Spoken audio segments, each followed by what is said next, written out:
ब्लॉगमध्ये आपलं सहर्ष स्वागत. मी रोहिणी. सर्व ताईंना, सर्व मावशींना माझा नमस्कार. अनुशू ब्लॉगचा आज फर्स्ट व्हिडिओ तुमच्यासमोर आलाच असेल, तुम्ही तो बघितलाच असेल. तो आहे ना आपण मंदिरात घेतला, गणपती बाप्पांची पूजा केली, महादेवांचा अभिषेक केला. आता मी घरी आले तेव्हा व्हाईट साडी घातलेली होती मी अभिषेक करण्यासाठी महादेवांची. मी ती साडीला फक्त महादेवांचा अभिषेक करण्यासाठीच वापरते. मला ना त्या साडीवरती काही काम करायला जमत नाही. मला ना साध्या सिंपल साड्या खूप आवडतात आणि मी त्याच घालते. चला आता मी तुम्हाला माझी घरातली देवपूजा दाखवते. घरातली सर्व साफसफाई आटोपली होती. हे बघा आमच्या गुलाबाचं झाड दारासमोरच आहे, एकदम भिंतीलगत. वेली गुलाब आहे, खूप छान फुलं येतात त्याला. हे बघा मस्त छोटीशी रांगोळी काढली, आपण रोज काढतो त्याप्रमाणे. आता आहे ना माझी घरातली देवपूजा आटोपलेली होती, पण म्हटलं तुम्हाला आहे ना माझं देवघर दाखव. देवघर माझं अगदी छोटंसं आहे.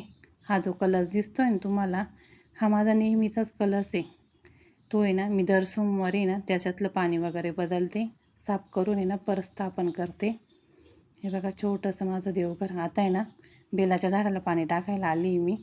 सासऱ्यानी ना आमच्या इथेच बेलाचं झाड लावलेलं आहे, कारण आहे ना बेलाच्या झाडाचं फार महत्त्व आहे. साक्षात विष्णू आणि लक्ष्मी बेलाच्या झाडाखाली वास करतात. आम्ही रोज बेलाच्या झाडाची पूजा करतो. एक तांब्याभर पाणी टाकतो, हळदी कुंकू वाहतो.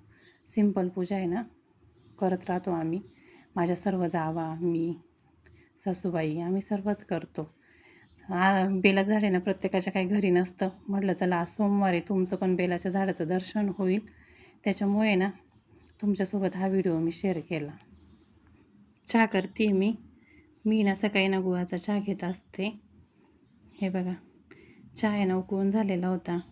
पाणी, थोडंसं दूध, चहा पावडर टाकून आहे ना चहा उकळलेला होता मस्त. आता त्याच्यात आहे ना गूळ टाकायचा आहे ना, मग गॅस बंद करायचा आणि मग त्याच्यानंतर गूळ टाकायचा. म्हणजे आहे ना चहा फुटत वगैरे काही नाही.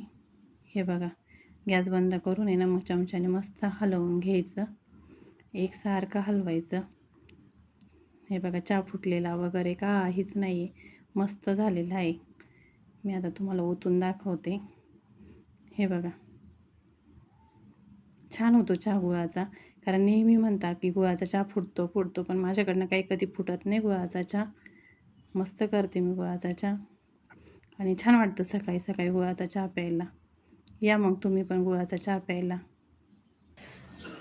अनुशूची स्कूलची तयारी झाली आहे. अनुशू आता स्कूलला जाणार आहे. मस्त तयार होऊन बसले. मी ना साबुदाणा वडा बनवते. अनुशूला मला टिफिनला साबुदाणा वडा द्यायचा होता. आज सोमवार उपवास, सर्वांना साबुदाणा वडाच केला आहे. आमटी केली मस्त मी शेंगदाण्याची, दही साखर टाकून केली आहे. आणि हे बघा साबुदाणा वडा आहे ना तिकडं होत होता. दाखवते मी तुम्हाला मी साबुदाणा वडा कसा बनवला आहे. तुम्ही सर्व बनवतच असाल. हे बघा अशा प्रकारे साबुदाणा वडा झाला होता. आता आहे ना अनुला शिवला थोडासा नाश्ता करून जायचं होतं स्कूलला. या मग तुम्ही पण साबुदाणा वडा खायला. चला व्हिडिओची ना इथंच एंड करते मी.